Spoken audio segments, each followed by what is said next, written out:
ఉమ్మడి కరీంనగర్ జిల్లాలో పంచాయతీ ఎన్నికల తొలి విడత పోలింగ్ ఏర్పాట్లు పూర్తయ్యాయి. తొలి విడతలో 20 మండలాల్లో మొత్తం 398 గ్రామ పంచాయతీల్లో 20 సర్పంచ్ స్థానాలు ఏకగ్రీవమయ్యాయి.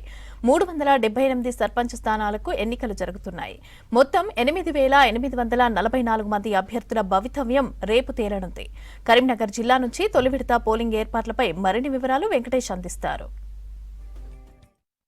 కరీంనగర్ జగిత్యాల జిల్లాలో రేపు జరిగే తొలి విడత గ్రామ పంచాయతీలకు ఇప్పటికే పోలింగ్ సామాగ్రి డిస్ట్రిబ్యూషన్ ప్రక్రియ ప్రారంభమైంది. చూడొచ్చు, మనం కరీంనగర్ రూరల్ మండలానికి సంబంధించిన డిస్ట్రిబ్యూషన్ సెంటర్ దగ్గర ఉన్నాం. ఇక్కడ సిబ్బంది అంతా కూడా వాళ్ళకు కేటాయించిన పోలింగ్ సామాగ్రిని సరిచూసుకుంటా ఉన్నారు. వీళ్ళంతా మరికొద్ది సేపట్లో ఇక్కడి నుంచి బయలుదేరి వాళ్ళకు కేటాయించిన పోలింగ్ కేంద్రాలకు చేరబోతున్నారు. మనకు ఒక్కొక్క బూత్లో కూడా మనకు వార్డు సభ్యునికి సర్పంచ్కి రెండు కూడా మనకు ఓటర్లు ఓటు వేయాల్సి ఉంటుంది. ఆ వార్డుకు సంబంధించిన వార్డు సభ్యునితో పాటు సర్పంచ్ని ఎన్నుకోవాల్సి ఉంటుంది. సర్పంచ్ కోసము మనకు పింక్ కలర్ బ్యాలెట్ పేపర్ ఇచ్చారు. తర్వాత వార్డు సభ్యుని కోసం వైట్ కలర్ బ్యాలెట్ పేపర్స్ మనకు సిద్ధం చేశారు. ఇప్పుడు మనం చూడొచ్చు, ఇక్కడ చెర్లబూత్కూర్ అనే గ్రామానికి సంబంధించిన బ్యాలెట్ పత్రాలు ఇక్కడ వీళ్ళు సరిచూసుకుంటా ఉన్నారు. సిబ్బంది వీళ్ళంతా కూడా మొత్తం 7 సింబల్స్ దానికి కనిపిస్తాయి మనకు. దీనిలో 7లో చివరిది నోట వదిలేస్తే మనకి ఇక్కడ 6 పోటీలో ఉన్నట్టు కూడా మనకు అర్థం చేసుకోవచ్చు.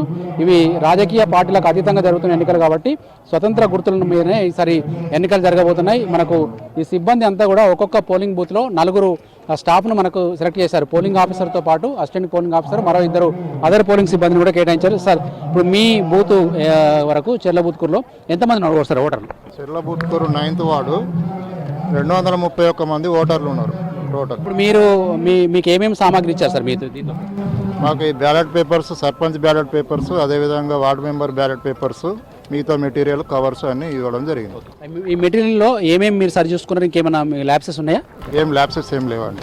ఓకే, అన్ని పర్ఫెక్ట్గా ఉన్నాయి. ఓకే, మీరు రేపు అక్కడికి వెళ్ళిన తర్వాత పోలింగ్ బూత్ చేరుకున్న తర్వాత మీరు చేయాల్సిన, అంటే పోలింగ్ స్టార్ట్ ముందు ఏం డ్యూటీ ఉంటుంది మీకు? పోలింగ్ స్టార్ట్ ముందు మన స్టేషన్ చుట్టూ 100 మీటర్స్ పరిధిలో ఎలాంటి పోస్టర్లు కానీ రాజకీయ పరంగా ఏం లేకుండా చూసుకోవాలి. తర్వాత మాకు సంబంధించిన మెటీరియల్, కంపార్ట్ సెక్షన్ అదంతా సెట్ చేసుకోవాలి, రూమ్ సెట్ చేసుకోవాలి. ఏజెంట్లు ఎంతమందిని కేటాయిస్తారు సార్? ఎంతమంది పోటీ చేస్తే అంతమంది? ఒక్కరి చొప్పున ఉంటుంది. మీరు బ్యాలెట్ సీల్ చేసే ముందు మీరు తీసుకునే జాగ్రత్తలు ఏంటి సార్? బాక్స్ ఓపెన్ చేసి ఏజెంట్లకు 7 లోపు వచ్చిన ఏజెంట్స్కు అందరికీ చూపించి వాళ్ళ ముందునే పేపర్ సీల్ చేసి వాళ్ళ సంతకాలు తీసుకొని సీల్ చేయడం జరుగుతుంది. పోలింగ్ టైం ఓపెన్ చేయబోతుంది 7 to 1, కౌంటింగ్ మళ్ళీ 2 నుండి 4 వరకు కంప్లీట్ అయ్యేదాకా పూర్తి వరకు. మనకు సిబ్బంది అంతా కూడా చూడొచ్చు. ఇక్కడ ఇప్పుడు చెర్లబూత్కూరు గ్రామం లాగానే అట్లాగే మొత్తం ఇక్కడ ఈ కరీంనగర్ రూరల్ మండలంలో 6 రూట్లు ఏర్పాటు చేశారు. 6 రూట్లకు సంబంధించి 14 గ్రామాలని ఇప్పటికే బ్యాలెట్ బాక్సులన్నీ కూడా వాళ్ళ కేటాయించిన వాహనాల్లోకి తీసుకెళ్తా ఉన్నారు. పోలింగ్ సామాగ్రికి సంబంధించి చాలా ఉంటుంది మెటీరియల్. వాళ్ళకు సంబంధించిన ఫామ్స్ కావచ్చు, ఛాలెంజింగ్ ఓటు కావచ్చు, తర్వాత వాళ్ళకి సంబంధించిన బ్యాలెట్ పత్రాలు అన్ని కరెక్ట్గా ఉన్నాయా లేదా, నంబర్లు కరెక్ట్గా ఉన్నాయా లేదా అన్నీ సరి చూసుకోవాల్సి ఉంటుంది. అవన్నీ కూడా ఇక్కడ చెకింగ్ ప్రాసెస్ ఇక్కడ జరుగుతూ ఉంది. ఇక్కడ చూడవచ్చు, చాలా మెటీరియల్ ఉంటుంది మనకు. గుండు పిండి కానుంచి వెళ్ళి ప్రతిదీ కూడా వీళ్ళకు సరఫరా చేస్తారు. ఆ సరఫరా చేసిన వాటికి సంబంధించి సరి చూసుకుంటారు. ఇప్పుడు ఇక్కడ చూస్తే ఒక చిన్న గ్రామం, కేవలం 3 మాత్రమే అభ్యర్థులు పోటీలుగా ఉన్నట్టు మనకు అర్థం చేసుకోవచ్చు. ఏ విలేజ్ సార్ ఇది? చామనపల్లి 200 సార్ 1 వరకు అవుతుంది సార్. మీరు ఇష్యూస్ ఏమన్నా అంటే గవర్నమెంట్కి చెప్పుకోవాల్సినవి? చెక్లీట్లో మేము చెక్ చేస్తే కొన్ని మాకు బ్యాలెట్ పేపర్ అవి గుర్తులవి కూడా ఏం రాలేదు సార్.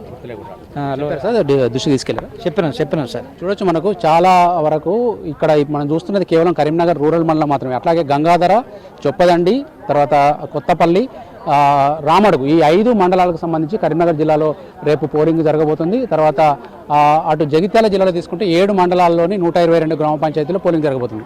కరీంనగర్ జిల్లాలో మనం ఈ 5 మండలాల్లో మొత్తం 92 గ్రామ పంచాయతీలనే, కానీ అందులో 3 ఇప్పటికే ఏకగ్రీవం అయిపోయింది. చొప్పదండి మండలంలోని పెద్ద కుర్మపల్లి, తర్వాత దేశాయిపేట, తర్వాత రామడుగు మండలంలోని శ్రీరాములపేట, ఈ 3 మనకు ఏకగ్రీవం అయిపోయినాయి. ఈ ఏకగ్రీవాలు పోగా మిగతా 89 గ్రామ పంచాయతీల్లో రేపు ఎన్నికలు జరగబోతున్నాయి. ఎన్నికలకు సంబంధించిన సిబ్బంది కూడా ఆల్రెడీ వాళ్ళ డిస్ట్రిబ్యూషన్కి సంబంధించి అన్ని సామాగ్రి సర్దేసుకుంటున్నారు. ఇక వార్డు సభ్యులకు సంబంధించి కావచ్చు, తర్వాత బ్యాలెట్ పోలింగ్ స్టేషన్ ముందు అంటించే నమూనా పత్రాలు కావచ్చు, ఇవన్నీ వీళ్ళకు ఇచ్చేసారు. ఇక్కడ మనం చూస్తున్న ఈ వైట్ బ్యాలెట్ పేపర్లు కనుక తీసుకుంటే ఇవి వార్డు సభ్యులకు సంబంధించిన బ్యాలెట్ పేపర్లు. సరే, ఏ విలేజ్ సార్ ఇది?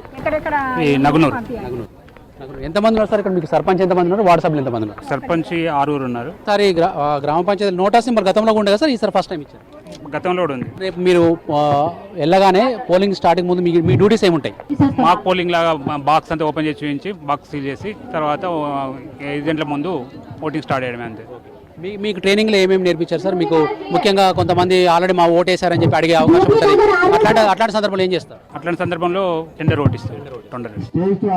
ఛాలెంజ్ ఓట్ అనేది వేస్తారు కదా సార్, అదే ఇప్పుడు ఛాలెంజ్ ఓట్ అనేది ఏజెంట్ ఛాలెంజ్ చేస్తే ఈ ఓటర్ కాదు అని ఏజెంట్ ఛాలెంజ్ చేసినప్పుడు చేస్తారు. సందర్భాలు రేర్ కానీ వస్తే మాత్రం మీరు రెడీగా ఉన్నారు. మొత్తంగా ఎన్నికలకైతే సర్వం సిద్ధమైంది. అటు పోలీస్ పరంగా అన్ని భద్రతా చర్యలు తీసుకున్నారు. సమస్యాత్మక గ్రామాల్లో పటిష్ట బందోబస్తు కావచ్చు. ఇప్పటికే అన్ని గ్రామాల్లో కూడా రూట్ మార్చులు, ఫ్లాగ్ మార్చులు నిర్వహించి పోలీసులు ఒక గ్రామీణ ఓటర్లకు ఒక భరోసా అయితే కల్పించారు. ఇవి రాజకీయాలకు అతీతంగా జరుగుతున్నాయి. స్వేచ్ఛాయుత వాతావరణంలో ఓటకు వినియోగించుకోవాలని చెప్పి ఇప్పటికే ఓటర్లకు అవేర్నెస్ కల్పించారు. దాదాపు గ్రామ పంచాయతీ ఎన్నికలు జరగక చాలా రోజులైంది. దాదాపు 2 సంవత్సరాల గ్యాప్ వచ్చింది. ఇప్పుడు పల్లె పంచాయతీల ద్వారా సర్పంచులు కావచ్చు, వార్డు సభ్యులు కావచ్చు ఎన్నుకోవడం ద్వారా గ్రామాలు అభివృద్ధి చెందాయని చెప్పి ఓటర్లు కూడా ఆశిస్తూ ఉన్నారు. ఆ మేరకు పగడ్బందీగా నిర్వహించేందుకు అధికారులు కూడా చర్యలు తీసుకున్నట్టు మనకు తెలుస్తూ ఉంది. కెమెరామెన్ కవికుమార్తో వెంకటేష్, V6 న్యూస్, కరీంనగర్ నుంచి.